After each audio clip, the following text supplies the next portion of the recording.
Hare Krishna. Welcome to Panna Sharma UPSC notes. मैं पन्ना शर्मा आपको पढ़ा रही थी DPSP.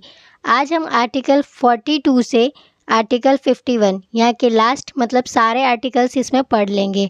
Article 42 just and humane condition for work and maternity leave, मतलब हम जिस भी जहाँ पे भी हम काम करते हैं वहाँ पे एक हमें नॉर्मली इंसानों वाला कंडीशन प्रोवाइड कराए।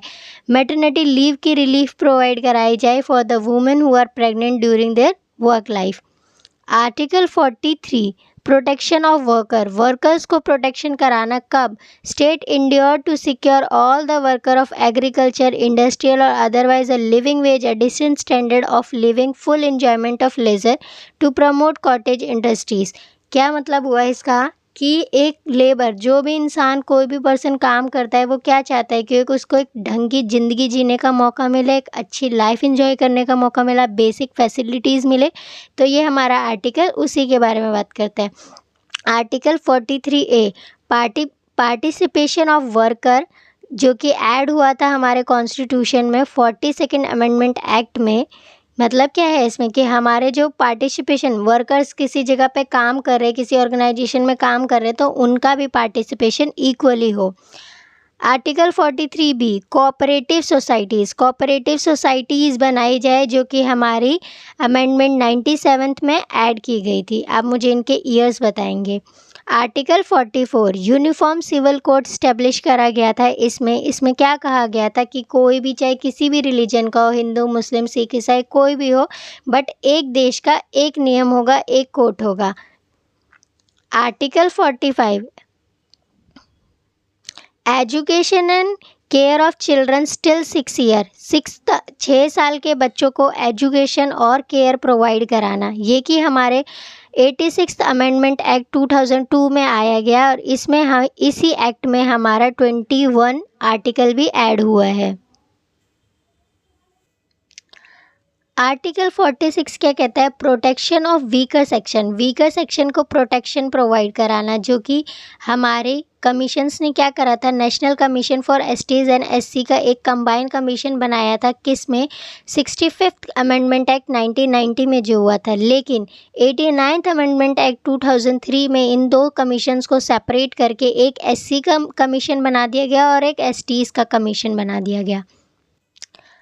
Article 47 nutrition, public health, standard of living prohibition. इसमें क्या था कि स्टेट क्या पूरी कोशिश करे कि प्रॉपर न्यूट्रिशन प्रोवाइड कराए, पब्लिक की हेल्थ देखी जाए और उनके स्टैंडर्ड ऑफ लिविंग को अपग्रेड किया जाए। बट प्रोहिबिशन मतलब सिर्फ मेडिकल यूजेस के अलावा सारे ही जो भी टॉक्सिक सब्सटेंस है उनका प्रोहिबिशन करना, इंक्लूडिंग अल्कोहल, जिससे आपकी हेल्थ ख़राब हो। क्या आपको लगता है अल्कोहल इंडिया में बैन हो सकता है? मुझे तो नहीं लगता। Article 48 protection from cow Slater's and scientific agriculture. किससे प्रोटेक्शन करना? काउ स्लैटर वर्ड का क्या मतलब है? गौ हत्या से हमारे स्टेट को बचाना, ये हमारे आर्टिकल 48 कहता है।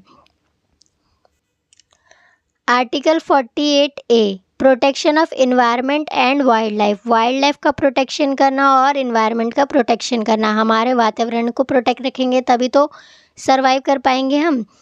Article 49 protection of historical sites का प्रोटेक्शन करना।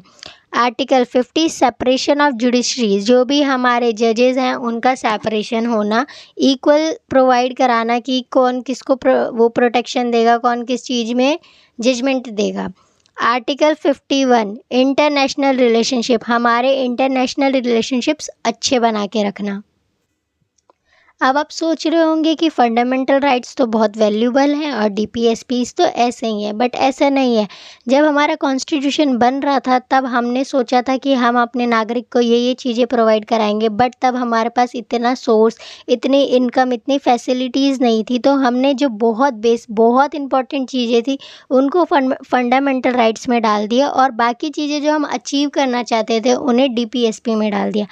अब हमारी कॉन्स्टिट्यूशन का, अब हमारी कंट्री का इतना सिचुएशन या स्टेबिलिटी आ चुकी है कि उन्होंने एजुकेशन और केयर ऑफ चिल्ड्रन ऐड कर दिया गया, इन्फोर्स कर दिया गया है हमारे पार्लियामेंट के द्वारा। आई होप आपको DPSP समझ आया होगा। कुछ भी मैंने गलत पढ़ाया हो या आपको कोई डाउट हो, कोई सजेशन देना हो तो please free to ask tell. Thank you. मिलते हैं अगली वीडियो में। राधे राधे।